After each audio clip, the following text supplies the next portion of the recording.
Auditeurs, téléspectateurs, chers internautes, le Seigneur nous a encore fait grâce ce soir de pouvoir vous servir. Bienvenue à ce programme L'heure de solution. Bonsoir à tous. On vous retrouve avec un très grand plaisir pour cette autre édition. Voilà l'heure de solution qui commence. C'est un programme où on parle des sujets autour des faits de société, des sujets autour des questions, autour des inquiétudes même vécues au quotidien. Que faire? Que faire? Que dire? Comment comprendre? Autant de questions qu'on se pose généralement au quotidien face à certaines situations. Vous retrouverez l'heure de solution 2 fois la semaine, le lundi et mercredi à partir de 20h30. Pour les rediffusions, c'est le mardi 18h20, le samedi 12h30, 20h30 et le dimanche 9h, 21h. Alors pour ce faire, nous allons recevoir sur ce plateau de Solution TV l'homme de Dieu, l'apôtre Samuel Tateux. Bonsoir apôtre Samuel. Bonsoir Franck Eddy. Madame, Monsieur, bonsoir. Très bien. Voilà, merci à tous, chers internautes, pour votre fidélité à ce programme. Vous connaissez ce passage tiré de Jean 8, verset 32, un passage qui nous exhorte donc à connaître la vérité, car c'est cette vérité qui nous affranchit, c'est cette vérité qui nous rendra libres. Voilà donc ce soir à partir des courriers que nous avons reçus, qui ont été envoyés, nous serons certainement édifiés, des courriers qui seront bien sûr traités en parcourant la parole de Dieu. Et vous, si vous avez également des préoccupations, vous pouvez les faire parvenir au numéro 672 05 01 01 ou alors vous utilisez l'autre ligne, le 696 04 98 12. Vous avez également une adresse email solution@compassionglobal.org. Et bien sûr, si vous avez une tablette, si vous avez un smartphone et vous désirez être connecté sur Solution TV, suivre nos programmes, c'est possible. Il vous suffit simplement d'entrer le lien solutiontv@compassionglobal.org. Voilà pour les contacts de cette émission. Nous allons donc commencer avec les courriers reçus pour ce soir, bien sûr, si l'homme de Dieu le permet. D'accord. On va prendre le premier courrier. Il dit: bonsoir, bonsoir papa apôtre. S'il vous plaît, priez pour moi. J'ai fait un rêve où on m'accompagnait à l'aéroport et à mi-chemin, un caterpillar s'est mis à enlever un grand arbuste de la route. Après cela, les asticots se sont mis à sortir de mon pantalon et j'ai ouvert mon pantalon pour les enlever. Que faire? Alors, je dois dire tout de suite que je ne verserai pas dans vouloir interpréter son rêve. Non, parce que c'est pas l'objectif vraiment de cette émission. Mais de façon globale, je dois dire que accomplir la volonté de Dieu est quelque chose de pas facile dans ce monde.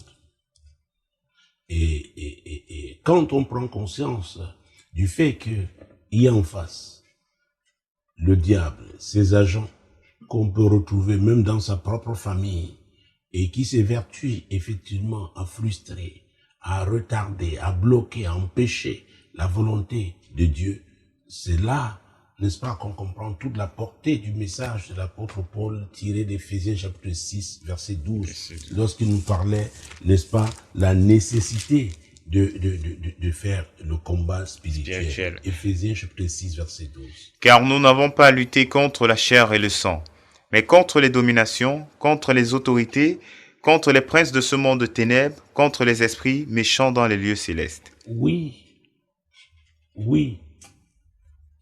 Ce n'est pas une affaire de couleur, ce n'est pas une affaire de taille, c'est une affaire de source. J'ai l'habitude de parler de la bataille des autels. Le jour où vous quittez le diable pour suivre Jésus, alors vous êtes arrimé à l'autel de Dieu. Alors l'autel du diable là, va vous combattre. Et vous devez donc être formé pour savoir comment vous appuyer sur l'autel de Dieu, pour avoir la victoire sur l'autel diabolique, pour avoir la victoire sur l'ennemi. Parce que lui, il s'est persévéré, n'est-ce pas, dans l'accomplissement de l'agenda de son maître. Mais il arrive que nous soyons inconstants. C'est pourquoi j'enseigne, j'insiste là-dessus. J'ai vu des gens rater à deux doigts du succès. J'ai vu des gens commencer à se réjouir des prémices, alors que ce n'était même pas encore, n'est-ce pas, la moitié de ce qui devait leur arriver.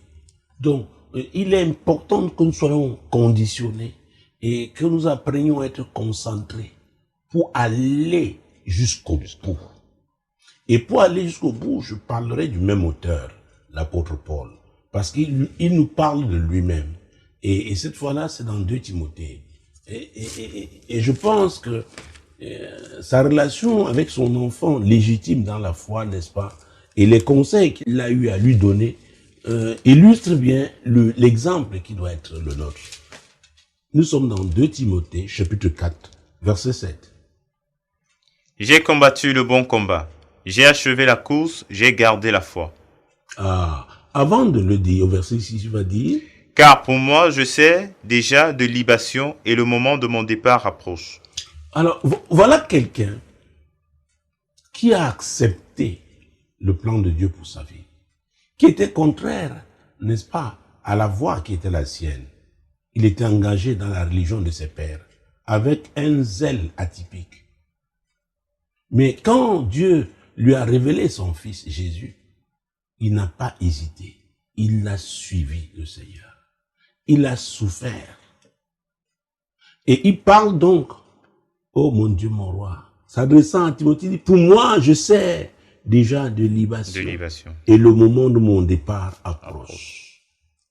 J'ai travaillé. Les fruits sont là. Et vous savez, le diable n'aime pas, n'est-ce pas, que les gens travaillent jusqu'à ce qu'on voit les fruits. Parce que les fruits parlent. Les fruits encouragent d'autres. Les fruits donnent un exemple. Et il dit donc, j'ai combattu le bon combat. Donc, pour qu'il y ait ces fruits-là, non, il a fallu véritablement que je combatte. L'ennemi était en face. Il m'a résisté. Mais moi, je me suis appuyé sur celui-là qui est fidèle. Celui-là qui m'a appelé, sur Jésus. Et c'est pourquoi j'aime rappeler toujours ce verset 8 d'Hébreux 13 quand la Bible dit Jésus est le même hier, aujourd'hui et éternellement. Le Jésus qui nous tend la main aujourd'hui est le même Jésus qui a appelé Saul, qui est devenu l'apôtre Paul, l'apôtre des païens. Oui, c'est le même. Il dit j'ai combattu le bon combat. Ça dit qu'il y a des mauvais combats. Et c'est terrible quand vous rencontrez des hommes qui combattent le mauvais combat. Vous savez, il y a des moments où le ministère vous amène à méditer profondément, parfois avoir même des regrets pour certaines personnes. J'ai eu à rencontrer en dehors de ce pays des gens qui ont été aux affaires à un haut niveau. Et quand ces personnes-là parlent avec beaucoup de regrets pour des choses qu'elles n'ont pas pu faire, vous savez, et ça vous amène à penser à ceux qui ont l'opportunité, n'est-ce pas, de corriger. Parce que même si vous êtes le directeur d'une école primaire, ce que vous faites là, le service que vous rendez là, que vous êtes appelé à rendre, si vous le rendez bien, vous savez, vous aurez une satisfaction qui n'est pas seulement humaine, les gens qui sont contents de votre service, mais vous avez la sensation d'avoir servi Dieu. Parce que c'est Dieu qui vous a mis là à la tête de cette école primaire. Peut-être logé dans un coin de brousse quelque part, mais vous avez servi. Donc Paul parlait de son service. Il avait été, n'est-ce pas, appelé comme apôtre. Et je l'ai dit il y a un moment, il y a un instant, l'apôtre des païens. Et il dit donc qu'il a combattu le bon combat. C'est-à-dire les combats qui lui avaient été imposés par la nature du ministère que Dieu lui a confié. Vous savez, j'ai donné une série d'enseignements sur les pressions, une autre série d'enseignements sur les tempêtes. Et je parlais des tempêtes évitables et les tempêtes inévitables. Alors, les tempêtes inévitables sont là, c'est pour notre édification, c'est pour notre élévation. C'est en les affrontant, n'est-ce pas, qu'on va accomplir sa mission. Mais les tempêtes évitables, c'est pour nous détruire. Alors, si on se laisse prendre par une tempête évitable, ah oui, les conséquences peuvent être irréversibles. C'est pourquoi nous avons besoin du Saint-Esprit, qui est le conducteur, qui est l'esprit de vérité. Alors, quand l'apôtre Paul dit « j'ai combattu le bon combat », ça dit l'Esprit de Dieu l'a convaincu que ce que tu as fait là, c'est ce que Dieu voulait. Ah oui. Et il continue, j'ai achevé la course. C'est le plus difficile. La Bible ne dit-elle pas, dans Ecclésiaste chapitre 7, verset 8, à sa partie A, mieux vaut la fin d'une chose que son commencement. Beaucoup commencent par zèle, mais très peu achèvent. Beaucoup jettent l'éponge. Et je n'accuse personne. Non, parce que, vous savez, cette affaire, c'est d'abord une affaire de grâce, mais c'est aussi une affaire d'engagement. Vous savez, dans un engagement, vous vous liez par une promesse. Mais il y a des gens qui, à un moment donné, la chair a le déçu. Ils disent, ils préfèrent souffler un peu, avoir les avantages d'aujourd'hui, et ça dit, tourne le dos à l'éternité. Mais nous sommes là pour dire que la vision que nous avons est la vision du royaume de Dieu. Jésus a dit, cherchez premièrement le royaume et la justice de Dieu. Et toutes ces choses vous seront données par-dessus. Donc il y a des choses qui sont normales. Il est normal, n'est-ce pas, qu'on les ait sur cette terre. Mais il ne faudrait pas perdre la notion de priorité. Et ce que le diable essaie de faire, c'est qu'il inverse les priorités. Il vous séduit de plusieurs manières. Il vous amène à vous intéresser aux choses, n'est-ce pas, qui brillent, mais qui, à vrai dire, ne sont pas la priorité. Et ce que je dis là, c'est à tous les niveaux. Et je suis bien placé pour en parler en tant qu'Africain. Vous savez, chez nous, le ventre. Ah oui, l'Afrique a encore ce problème. Ayons l'honnêteté de le reconnaître. Alors, il dit qu'il a combattu. Le bon combat, on l'a vu. Donc, le combat de Dieu. 2, il a achevé la course. Mon Dieu, mon roi. Vous savez, en athlétisme, et que ce soit les courses de fond ou les courses de vitesse, il y a une ligne d'arrivée. Vous pouvez avoir conduit tout le monde, avoir été à la tête, mais à 2 pas la ligne, vous tombez, quelqu'un vous traverse. Donc le plus difficile, c'est d'achever. C'est d'achever. Et ne faisons pas comme si c'est facile. Ce qu'on ne peut pas le faire sans la grâce. Mais la grâce, n'est-ce pas, n'annule pas les efforts que chacun doit faire. La rigueur nécessaire, la discipline. Oui, la foi. Ah, il va dire après, non? J'ai gardé la foi. J'ai gardé la foi. J'ai gardé la foi. Je n'ai pas perdu la foi. Et je dois vous dire, mesdames et messieurs, chers téléspectateurs, auditeurs et internautes qui regardez ce programme, ce que l'ennemi cible dans la vie du croyant, c'est sa foi. J'utilise beaucoup ce passage de 1 Jean. Nous allons le prendre avant de revenir. 1 Jean chapitre 5. Mon Dieu, mon roi. 1 Jean chapitre 5. Verset 4. Parce que tout ce qui est né de Dieu triomphe du monde. Et la victoire qui triomphe du monde, c'est notre foi. Tout ce qui est né de Dieu, tout ce qui vient des entrailles de Dieu, triomphe du monde. C'est-à-dire qu'il y aura un combat. Mais Dieu dit ce qui est sûr. Si on garde la foi, on aura la victoire. On va triompher. Et le diable viendra donc avec toutes sortes d'épreuves. Ah oui. Il va utiliser des personnes même nous, vous n'aurez jamais pensé que c'est pas elle, n'est-ce pas, qu'il pouvait passer, mais c'est pour vous toucher, vous déstabiliser, c'est pour affecter négativement votre foi. Et c'est pourquoi quand la Bible dans Hébreux chapitre 11 verset 1, parce que c'est là la définition de la foi, Hébreux chapitre 11 verset 1, il est important que nous lisions ces versets. Mesdames, messieurs, nous prenons le temps, n'est-ce pas, de lire tous ces passages bibliques, parce qu'à vrai dire, ce n'est pas un homme qui conduit cette émission, c'est le Seigneur qui l'a suscité, et nous sommes rendus là à notre 18e année, et c'est toujours l'esprit de vérité qui nous a conduits. Alors, Hébreux chapitre 11 verset 1. Or, la foi est une ferme assurance des choses qu'on espère, une démonstration de celles qu'on ne voit pas. Ah, voilà la foi. Une ferme assurance des choses qu'on espère. Donc, on ne doute pas. L'assurance est ferme. Et il faut donc, quoi? La démonstration. Parce qu'on espère, on ne les voit pas avec les yeux physiques. On les voit avec les yeux de la foi.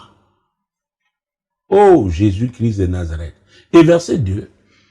Pour l'avoir possédé, les anciens ont obtenu un témoignage favorable. Alors, si nous lisons, nous continuons avec ce chapitre, nous verrons, n'est-ce pas, un certain nombre d'anciens dont on peut parler en tant qu'héros. Parce qu'ils ont possédé quoi? La foi. Donc, on ne peut pas réussir sans la foi. Et c'est pourquoi au verset 6, la Bible est claire.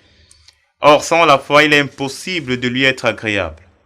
Car il faut que celui qui s'approche de Dieu croit que Dieu existe et qu'il est le rémunérateur de ceux qui le cherchent. Ah, ceux qui le cherchent, donc le cherchent par quoi? Par la foi. Et Dieu dit qu'il les rémunère.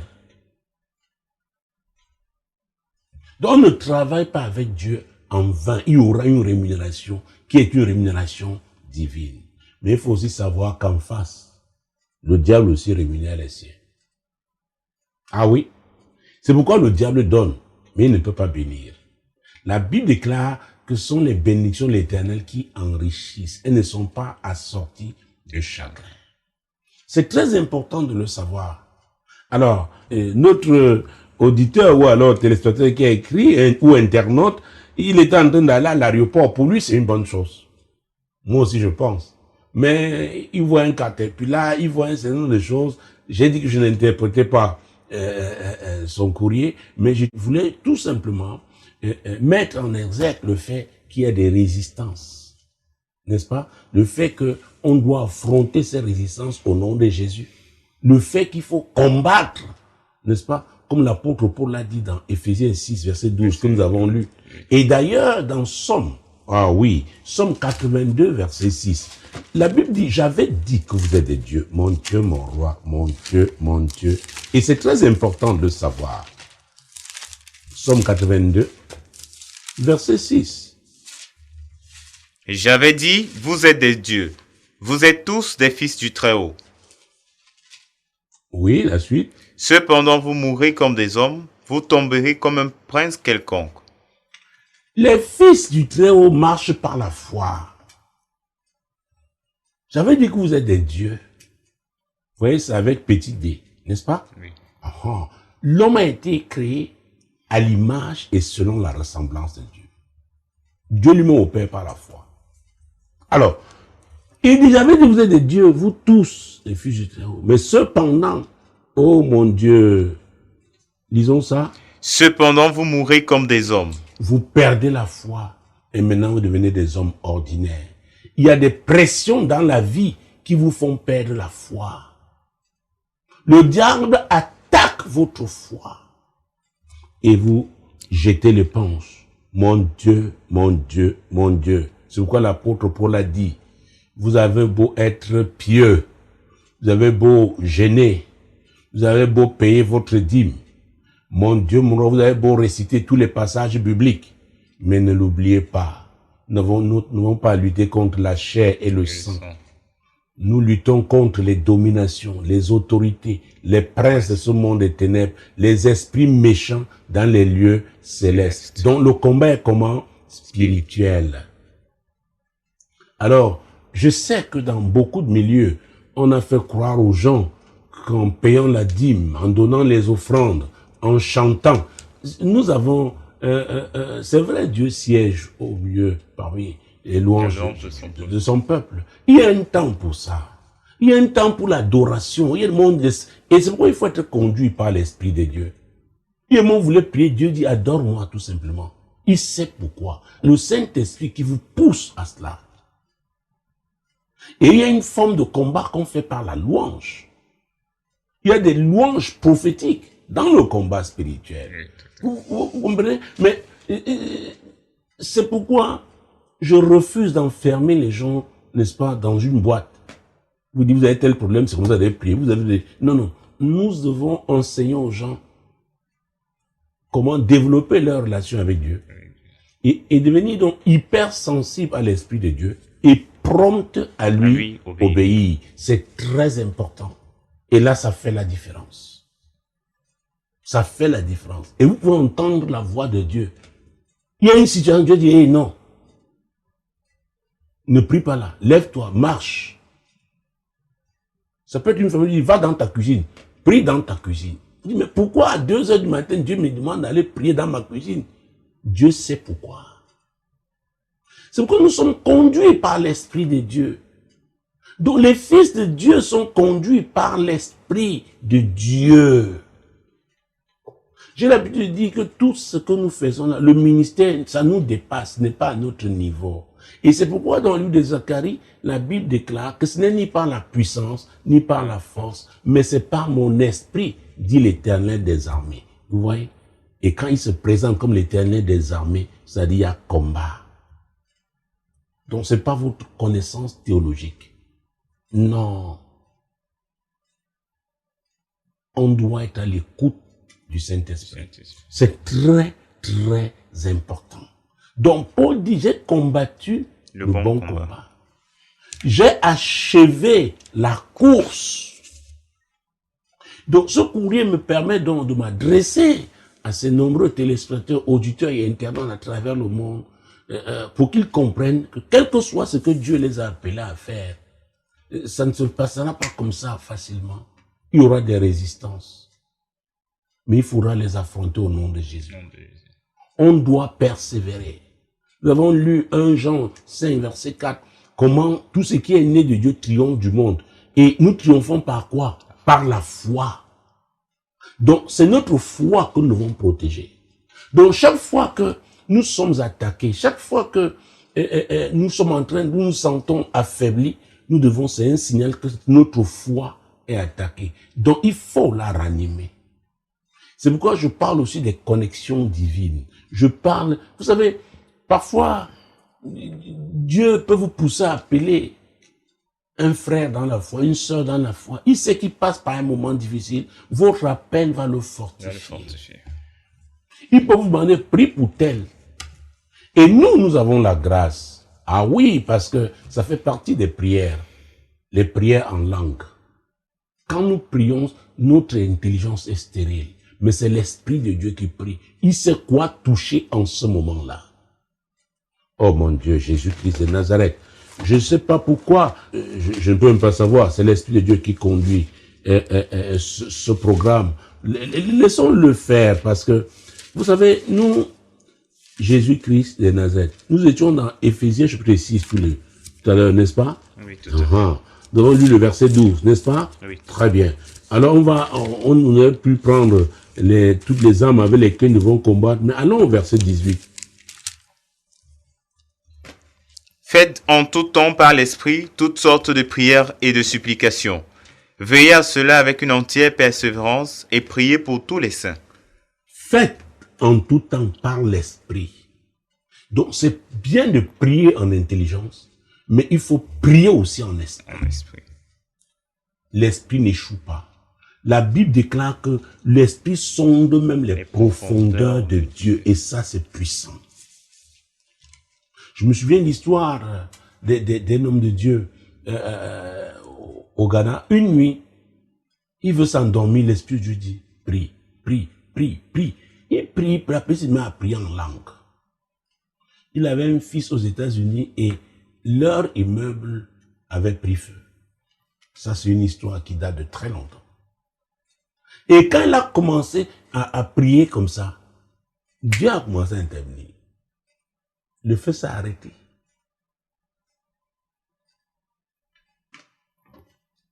Et il a été secouru. Quand il nous racontait cette histoire, c'est un chirurgien. Il dit, il ne comprend, Dieu continue de prier. Et quand il a vu ça, n'est-ce pas, la télévision après, mais mon Dieu. Vous savez, ce pays, il y a des gratte-ciel. À un niveau, quand et pour éteindre l'incendie, c'est pas évident. Donc, priez en esprit. Priez en langue. Et c'est pourquoi dans Luc chapitre 11, je le dis, mesdames, messieurs, c'est aussi pour vous, pour que vous soyez édifiés et que vous mettiez la parole en pratique. Même si on ne vous enseigne pas ça là où vous êtes, vous devez savoir que c'est dans la parole de Dieu. Nous sommes dans Luc chapitre 11, verset 13. Si donc, méchants comme vous l'êtes, vous savez donner de bonnes choses à vos enfants, à combien plus forte raison le Père Céleste donnera-t-il le Saint-Esprit à ceux qui le lui demandent? À ceux qui le lui demandent, ont besoin du Saint-Esprit. Restons avec l'apôtre Paul dans Actes chapitre 19, verset 1 et suivant. Pendant qu'Apollos était à Corinthe, Paul, après avoir parcouru les autres provinces de l'Asie, arriva à Éphèse. Ayant rencontré quelques disciples, il leur dit, « Avez-vous reçu le Saint-Esprit quand vous avez cru ?» Et ils lui répondirent, « Nous n'avons pas même entendu dire qu'il y a un Saint-Esprit. » Oui. Il dit, « De quel baptême avez-vous donc été baptisés ?»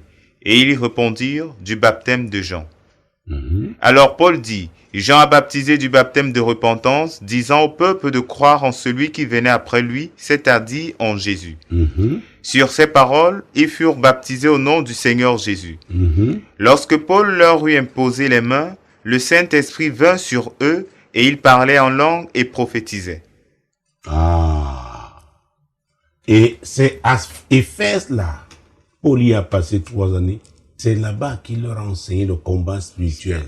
Et quand on parle d'Éphésiens 6, 12, vous ne pouvez pas aller à une certaine dimension dans le combat spirituel sans les prières en langue. Alors, c'était pas prévu dans ma réponse, mais le Saint-Esprit savait que je parlerais de ça. Mesdames, messieurs, où que vous soyez, retenez ça ce soir. C'est pourquoi il faut demander. Ces chrétiens, ils avaient cru, ils étaient là. Leur foi était une foi ordinaire. Mais avec Paul, ils sont passés à une autre dimension. Et c'est très important. Pendant même cette crise sanitaire, les défis, n'est-ce pas, globaux que nous avons aujourd'hui, nous amèneront à un autre niveau. C'est très important de comprendre ça. Donc, chacun, selon, n'est-ce pas, sa situation, selon ses défis, il peut s'agir des défis personnels, des défis familiaux, des défis, je ne sais pas moi, ça peut être un quartier, ça peut être une ville, ça pourrait être même une nation. Mais il faut savoir que le combat est spirituel. Mais nous l'avons lu, tout ce qui est né de Dieu triomphe du monde. Et qu'est-ce qui nous fait triompher? La foi. C'est notre foi. Voilà. Tout à fait. On va donc poursuivre après ce premier courrier et les éléments qui nous ont permis, qui nous ont encore édifiés. On va poursuivre et on va prendre... Et il y a même un passage biblique qui me vient. C'est pourquoi l'apôtre Paul, il est dans mon esprit. 1 Corinthiens de 13. Il y a des décisions qu'il faut prendre. 1 Corinthiens de 13, verset 11. Lorsque j'étais enfant, je parlais comme un enfant. Je pensais comme un enfant. Je raisonnais comme un enfant. Lorsque je suis devenu homme, j'ai fait disparaître ce qui était de l'enfant. Ah ah. Lorsque je suis devenu homme, maintenant j'avais les défis d'homme. Ce n'était plus les défis d'enfant. J'ai fait disparaître ce qui était de l'enfant. C'était une décision. Donc il y a des étapes dans la vie. Vous voulez passer à un autre stade? Qu'est-ce qu'il vous faut comme équipement? C'est l'apôtre Paul qui nous parle de ça. Et dans Galates, si nous prenons Galates, après 2 Corinthiens, et chapitre 4, n'est-ce pas, versets 1 et 2, excusez-moi, je veux voir les chrétiens aller loin. Galates chapitre 4, versets 1 et 2. Or, aussi longtemps que l'héritier est enfant, je dis qu'il ne diffère en rien d'un esclave, quoiqu'il soit le maître de tout. Mais il est sous des tuteurs et des administrateurs jusqu'au temps marqué par le Père. Alors, le temps marqué là, c'est le temps où vous décidez donc de recevoir la connaissance que Dieu a mise à votre disposition. Parce que dans Osée chapitre 4, verset 6, il dit, c'est l'Éternel qui parle. Mon peuple périt par manque de connaissance. Et parce qu'il a rejeté la connaissance.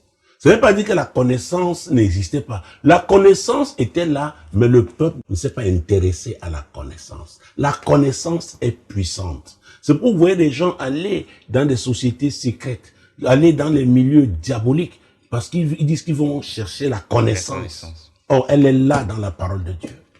Nous avons le Saint-Esprit. Mon Dieu, mon roi. Nous pouvons parler une langue que personne, même le diable ne sait pas ce que nous disons. Parce que nous nous adressons à notre Père. C'est pas donné. Nous ne sommes pas n'importe qui. Mais est-ce que nous sommes conscients de tout ça? Donc il y a des administrateurs qui sont là, des tuteurs qui sont là au plan spirituel, tant que nous demeurons dans l'ignorance. Tant que nous ne saisissons pas l'opportunité que Dieu nous donne au travers de sa parole. Et c'est comme ça qu'on peut se plaindre, crier, alors qu'on est à l'église. Mais vous connaîtrez la vérité, et j'aime ce passage. Jean 8, verset 32, et la vérité vous affranchira. La vérité vous rendra libre. Donc, chers messieurs, si c'est un homme qui nous a écrit, vraiment, tout ce qui est arrivé après les asticots qui sortaient de votre pantalon, c'est pas ça qui nous intéresse. Demeurez ferme, concentrés sur l'objectif à atteindre avec Dieu. Et c'est pour l'accomplir de cet objectif, il faudra combattre. Jésus a payé le prix et vous saisissez l'opportunité qui vous offre au travers de la connaissance qu'il met à votre disposition. Voilà. Amen. Voilà donc pour ce premier courrier. On va prendre un autre courrier également. Le Saint-Esprit va continuer à nous éclairer, à nous parler encore ce soir. Le courrier dit « Bonsoir papa. Je viens auprès de vous solliciter une prière pour chasser tout esprit d'échec, de blocage. Je voudrais que mon fiancé puisse être béni financièrement pour pouvoir mieux s'occuper de nous. S'il vous plaît, priez pour moi. » Vous savez, prier n'est pas un problème. À vrai dire, le plus souvent, le problème, c'est ceux qui demandent la prière. Est-ce qu'ils se positionnent véritablement? Vous savez, depuis plusieurs mois maintenant, nous parlons de la nécessité d'être à sa place. Ah oui! La nécessité d'être à sa place. J'ai cité Matthieu 6,33 tout à l'heure. Cherchez premièrement le royaume et la justice de Dieu. Et toutes ces choses-là vous seront données. Ce passage parle de positionnement. C'est un choix qu'on a fait. Donc on a une place. Et à cette place, la priorité, c'est quoi? Le royaume. Donc toutes ces choses vont arriver. Et maintenant, elle parle de son fiancé. Et Amos 3.3, nous connaissons ce verset. Deux personnes marchent-elles ensemble sans s'être accordées. J'ai vécu des choses avec des femmes ici pendant toutes ces années. La femme dit à son gars, donc laisse, je vais aller prier, il va aller prier toi. Lui vit sa vie, mais elle dit qu'elle prie pour son gars. Donc ils n'ont pas la même vision. Ils ne comptent même pas sur la même source. Vous comprenez comment ça peut devenir compliqué. Et elles vont venir, elles vont pleurer parce qu'elles savent pleurer. Oh voilà, oh voilà, oh. Mais est-ce que vous regardez dans la même direction? Et si vous regardez dans la même direction, on l'a vu dans le précédent courrier, que tout ce qui est né de Dieu triomphe du monde. Et ce triomphe s'obtient par quoi? La foi. Donc, on doit être en accord que c'est cette foi en qui? En Jésus. Parce que on demande au nom de qui? De Jésus. Et, mon Dieu, mon roi, Romains 10, 17, prenons-le au moins, parce qu'on parle sur la foi. Très bien. Tout à fait. Romains sur le 10, verset 17. Ainsi, la foi vient de ce qu'on entend, et ce qu'on entend vient de la parole de Christ. Ah ah. Alors, il y en a qui entendent la parole de Christ. Oh, il y en a. J'ai eu des cas ici. Oh, papa, vraiment, voici l'offrande. Non. Ils suivent vos CD. J'ai dit, attends d'abord. Attends. Parce qu'en forme, on veut, c'est le tais-toi. On vous dit non, ne posez pas de questions. On peut suivre la parole de Dieu. On peut même chanter. Il y en a qui, tous les dimanches, ils mettent des chansons religieuses. Il y en a qui n'ont que ça dans leur voiture. Ce n'est pas ça qui a l'impression de Dieu. Il y en a même qui ont acheté une belle Bible, mettre dans la voiture. Ce n'est pas ça. Le tout n'est pas d'entendre la parole de Dieu. Il faut la mettre en pratique. Et c'est là le plus difficile. Ce n'est pas une affaire de sympathie. Hein. Non, je sympathise avec le Seigneur. C'est une affaire de relation. Est-ce que vous me suivez? Oui, tout Alors, à fait. parce qu'on a beaucoup de courriers, on n'a pas ce temps, je dirais tout simplement que si tous les deux s'accordent à un Jésus, s'ils pratiquent la parole de Dieu, alors l'Éternel accomplira ses promesses parce qu'il est fidèle. Au nom de Jésus. Voilà. Amen. Voilà encore notre courrier. Et si vous également, vous avez une des préoccupations, vous pouvez également faire comme ces téléspectateurs, ces auditeurs qui ont fait parvenir leurs préoccupations. Faites-le également au 672 05 01 01. Vous pouvez envoyer des messages au WhatsApp ou alors au 696 04 98 12. On va prendre le troisième courrier de ce soir. Le courrier dit « Good evening, Daddy. I'm writing you this message for I'm in need of your prayers for my breakthrough, my success against traditional yoke in my life. I'm married with one child, but we don't have a house where to stay. To rent, we are unable because of debts. For before I leave, I have to borrow. Please, man of God, help us. Thanks. » On n'a pas assez de temps, on va vite. Psaume 127, verset 1. Mon Dieu, mon roi. Psaume 127, verset 1. Si l'Éternel bâtit la maison, ceux qui la bâtissent travaillent en vain. Si l'Éternel garde la ville, celui qui la garde veille en vain. Alors, il faut que le fondement soit divin. Nous sommes d'accord? Tout à fait. Que ce soit Dieu.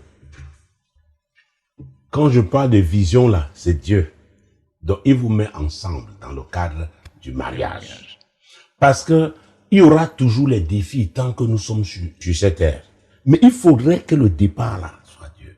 Et d'ailleurs, c'est Dieu qui dit dans Nombre chapitre 10, verset 9, il s'adressait à son peuple. Le peuple qui devait établir, n'est-ce pas, à Canaan. Mais il lui a donné un avertissement. Il a dit, fais attention. C'est pas parce que je t'établis à Canaan que tu crois que il n'y aura pas de problème. Nombre 10, verset 9. Lorsque dans votre pays vous irez à la guerre contre l'ennemi qui vous combattra, vous sonnerez des trompettes avec éclat, et vous serez présents au souvenir de l'Éternel votre Dieu, et vous serez délivrés de vos ennemis. Oui, ça, c'est Dieu qui a averti son peuple. Là où Dieu l'a établi, l'ennemi devait venir le combattre. C'est pourquoi quand tout à l'heure, j'ai parlé d'Éphésiens 1, 6, 12, nous devons comprendre ça. Ce n'est pas parce que tu es sur ton territoire que l'ennemi ne viendra pas te combattre. C'est pourquoi je parle des preuves de foi. Et vous savez, la patience aussi est un fruit de l'esprit. Parfois, il faut la patience. Ah oui, vous avez tous vos droits, vous avez tout fait, mais l'ennemi est là. Dieu est en train de vous enseigner quelque chose. D'accord? Donc, il faut que ce mariage vienne de Dieu. D'accord? Tout à fait. Maintenant, 2, comprendre que même quand ça vient de Dieu, il y a des combats. Il y a le combat. Mais comment réagir? Et nous n'avons pas la foi. Nous devons garder la foi. Parce que s'il vient de Dieu, vous partagez la même vision, n'est-ce pas? Amos 3.3. Donc, vous gardez la foi. Maintenant, il y a quelqu'un qui est très important pour nous tous. Et nous parlons de lui dans Jean chapitre 16, versets 12 et 13. J'ai encore beaucoup de choses à vous dire, mais vous ne pouvez pas les porter maintenant. Quand le consolateur sera venu, l'Esprit de vérité, il vous conduira dans toute la vérité. Car il ne parlera pas de lui-même, mais il dira tout ce qu'il aura entendu et il vous annoncera les choses à venir. Il sait tout. Ils sondent même les profondeurs de Dieu. Donc Dieu qui vous a mis ensemble dans ce mariage, qu'est-ce que le Saint-Esprit vous dit? ce n'est pas la volonté de Dieu que des époux, des gens qui sont mariés, n'est-ce pas, n'aient pas un logement. Il y a un problème. Il y a un problème. Et je ne parle pas de façon spécifique maintenant. Mais j'ai l'habitude de dire aux gens, tous les pasteurs de la République de ce pays ils peuvent prier pour vous. Si Dieu n'est pas dedans, leurs prières ne changeront rien. Je le dis souvent. C'est très important. Vous savez, il y a quelques années, on a pris à ce temps, mais je donnerai rapidement cet exemple. Et une jeune femme était ici, elle voulait se marier. On lui a dit, oui, l'homme là, il est, oui, non, il est dans une église là, vraiment, il est m'a appelé au ministère. On dit, ok, amène-le pour qu'on parle avec lui. À la suite de cet entretien, ce n'était pas favorable du tout. Nous lui avons dit vraiment, nous ne pensons pas que nous pouvons l'accompagner dans ce projet. Elle allait dans une église, non loin d'ici. On lui a dit la même chose. Ils ont trouvé un pasteur dans cette ville. Et ils ont loué une petite salle. Je ne veux pas indiquer le quartier. Où on a béni, selon eux, le mariage. Et c'est là-bas qu'ils ont passé leur première nuit. Moins de 4 mois après, elle est revenue ici en pleurant pour demander pardon. Qu'elle s'était trompée. Nous lui avons dit, c'est vrai, tu t'es trompé, oui. Demande pardon à Dieu. Si tu l'as fait, demande-nous pardon comme tu le penses. Ok, mais il y a les réalités attachées au mariage. Il y a un document officiel qui a été délivré. La prière ne va pas changer. La notion de responsabilité. On ne sait pas de quel côté elle est aujourd'hui. Donc, il faut faire très attention avec cette affaire. Donc, l'Esprit de Dieu doit leur parler parce que l'Esprit de Dieu parle toujours. Il y a quelque chose qui doit. Et j'ai cité Acte 3, disant pendant l'édition précédente, comment l'apôtre Pierre disait, repentez-vous et convertissez-vous. Il y a des chrétiens dans un quartier, les gens ont du mal à croire qu'ils sont chrétiens. Ça veut dire que leur présence même est un obstacle, n'est-ce pas, à l'évangélisation dans ce quartier. Donc, je dis, il faut faire très très attention avec tout ça. Donc, ils ont un pasteur, qu'ils aillent voir ce pasteur.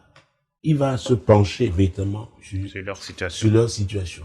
Vous savez, Jésus avait dit à Pierre, Pierre, la révélation que tu as eue là, sur elle je bâtirai mon église. Et les portes du séjour des morts ne prévaudront point contre elle. Alors, Dieu ne peut pas commencer, donner un projet à quelqu'un. Dieu ne peut pas mettre les gens ensemble dans le cadre du mariage et qu'il y ait un échec si ces personnes-là demeurent fidèles à Dieu. D'accord? C'est pourquoi il faut donc s'interroger. Pose la question au Saint-Esprit. Seigneur, Saint-Esprit, qu'est-ce qui ne va pas? Montre-nous. Et quand on le fait avec ouverture d'esprit, avec humilité. Ça veut dire que ce que l'Esprit de Dieu va révéler, on est prêt à s'ajuster. On est prêt à changer. On est prêt véritablement à être converti. Et en ce moment-là, alors, on pourra engager le combat spirituel. Il y a des prières que nous faisons à l'église au nom de Jésus, mais qui ont des obstacles. Parce que nous ne le faisons pas, parfois par sympathie pour les gens. Nous sommes touchés par leur souffrance, mais nous ne pouvons pas changer les principes de Dieu. D'accord? Donc, il faut que, qu'est-ce que leur pasteur pense par rapport à cette situation? C'est lui qui est l'approche. Il est mieux placé que quiconque. Très bien. Tout à fait. On va donc prendre un autre courrier pour ce soir. Le 4e courrier de ce soir. Le courrier dit: bonsoir papa. Je suis le 6e enfant sur 7. Je voudrais que vous priez pour ma famille. Je suis fiancé, ça fait plus de 15 ans. Ma sœur aînée pareil. Pour moi, chaque fois que mon fiancé avait fixé la date de la suite des cérémonies, plus rien ne marchait, plus dans nos activités, jusqu'à nos jours, plus rien. Mon fiancé a perdu son emploi et chaque fois qu'il travaille quelque part, on ne le paye pas. Papa, je ne comprends rien. Aidez-moi s'il vous plaît. Merci et soyez bénis. Je pense qu'en répondant à ce courrier, nous allons tout de suite ouvrir donc la page du salut.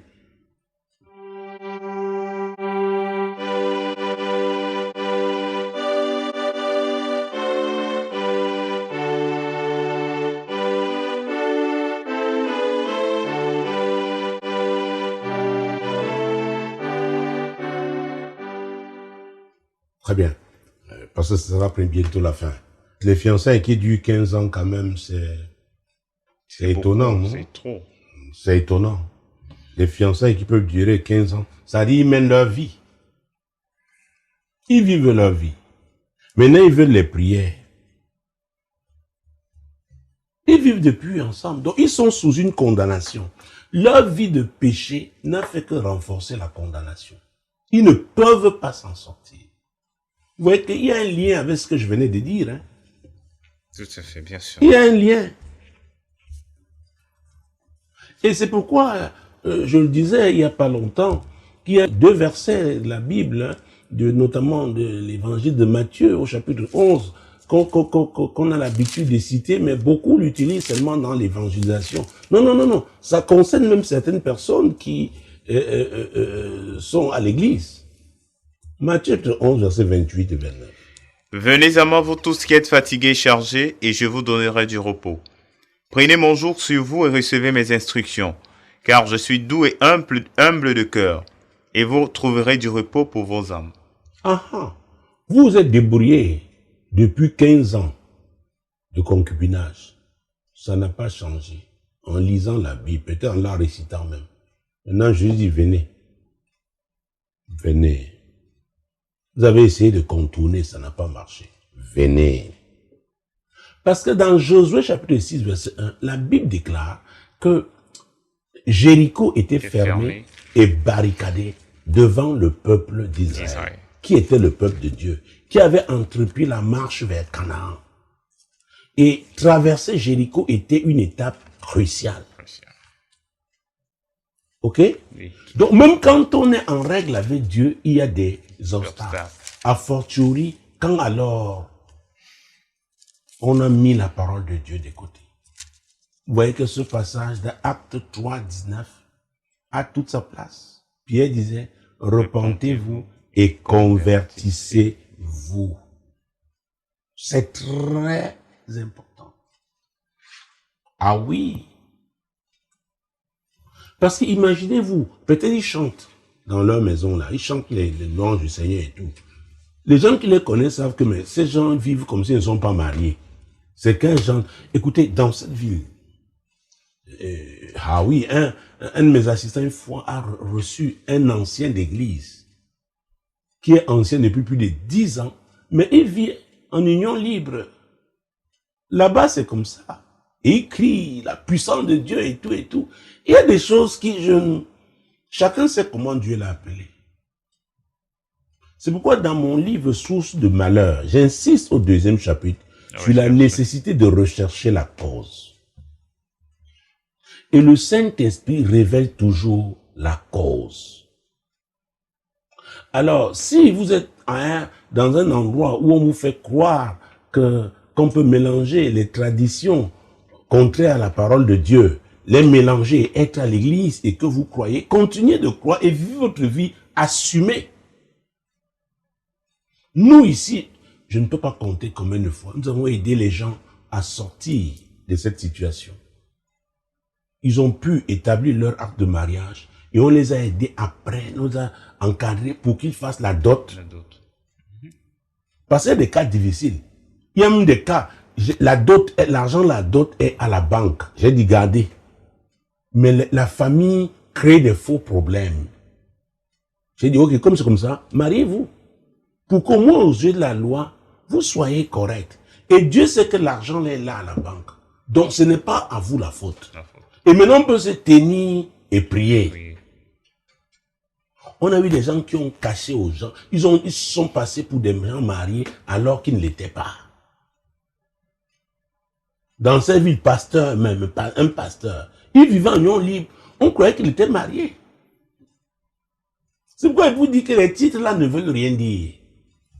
Ça ne veut absolument rien dire. Donc, il est important de non seulement, c'est ce que Dieu avait dit à Josué, médite ce livre de la loi. Ça dit quoi? Mets-le en pratique, c'est alors que tu auras le succès. Il faut le mettre en pratique. Donc, il faut pratiquer la parole. Si on ne pratique pas la parole, l'ennemi, il va vous montrer. Et vous ne pourrez pas vous en sortir. Mesdames, Messieurs, parce que c'est pratiquement le dernier virage de l'émission, je sais que vous êtes nombreux à regarder cette émission et parmi vous, il y en a qui vont dans des églises, des chapelles, les paroisses le dimanche. Mais n'oubliez pas une chose. Vous savez, ce n'est pas une affaire de tradition. C'est une affaire de relation d'abord avec le Seigneur. L'apôtre Paul a dit quelque chose d'important dans Romains chapitre 10, versets 9 et 10. C'est le principe de l'engagement avec Christ. Parce que beaucoup confessent leurs péchés, mais ne confessent pas Christ. Si tu confesses de ta bouche le Seigneur Jésus, et si tu crois dans ton cœur que Dieu l'a ressuscité des morts, tu seras sauvé. Car c'est en croyant du cœur qu'on parvient à la justice, et c'est en confessant de la bouche qu'on parvient au salut. Voilà. Il faut croire d'abord dans son cœur et confesser maintenant. Et vous devez vivre désormais selon votre confession. Et c'est pourquoi vous devez prier pour qu'il vous oriente vers une église où on va vous enseigner la parole, on va vous encourager à la mettre en pratique. Et vous grandirez dans la foi. Et vous affronterez donc cette tempête inévitable liée à ce monde. Et Dieu vous donnera la victoire parce qu'il a dit que tout ce qui est né de lui triomphe du monde. Jésus nous a donné la victoire. Nous devons chacun matérialiser cette victoire, n'est-ce pas, selon le couloir auquel il a été appelé. C'est très important, madame. C'est très important, monsieur. Donc, vous-même confessez Jésus parce que vous croyez dans votre cœur qu'il est le chemin, la vérité et la vie. Vous pouvez le faire avec vos propres paroles, avec votre langue vernaculaire. Et si vous êtes sincère, il vous reçoit. Et parce que nous sommes arrivés à la fin, nous prions toujours par rapport, n'est-ce pas, au problème.